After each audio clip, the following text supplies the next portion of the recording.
আসসালামু আলাইকুম। প্রিয় স্বতন্ত্র ইফতেদায়ী মাদ্রাসার শিক্ষক বন্ধুগণ, স্বাগত জানাচ্ছি আজকে আপনাদেরকে আমার ভিডিওতে।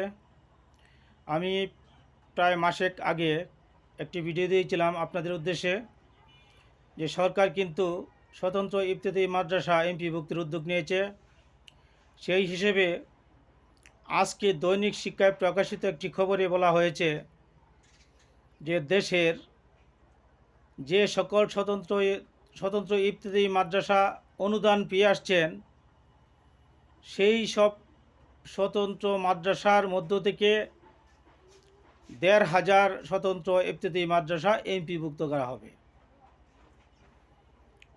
আসলে স্বতন্ত্র ইফতেদায়ী মাদ্রাসা হচ্ছে অনেক, যেগুলো কোনো অনুদানই পান না। আসলে সেগুলো কিন্তু এমপিভুক্ত হবে না। এটা কিন্তু বিদায়ী শিক্ষা উপদেষ্টা ওয়াহিদুদ্দিন মাহমুদ স্পষ্ট করে গেছেন। তিনি বলেছেন ১,৫০০ স্বতন্ত্র ইফতেদায়ী মাদ্রাসা যেগুলো সরকারি অনুদান পেয়ে আসছেন, এই সব ১,৫০০ স্বতন্ত্র ইফতেদায়ী মাদ্রাসা এমপিভুক্ত করা হবে। এই সব মাদ্রাসার কাগজপত্র, অর্থাৎ তাদের কাগজপত্রগুলো প্রধান উপদেষ্টার কাছে পাঠানো হয়েছে অনুমোদনের জন্য।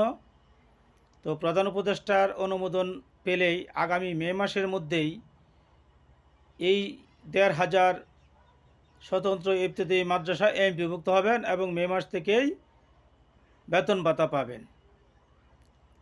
এই ছিল আমার কাছে স্বতন্ত্র ইফতেদায়ী মাদ্রাসা শিক্ষক বন্ধুগণের সর্বশেষ আপডেট। তো আমার ভিডিওটি যদি ভালো লাগে তাহলে আমার চ্যানেলটি সাবস্ক্রাইব করবেন।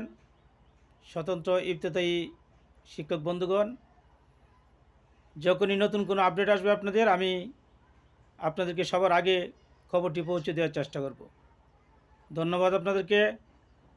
আসসালামু আলাইকুম।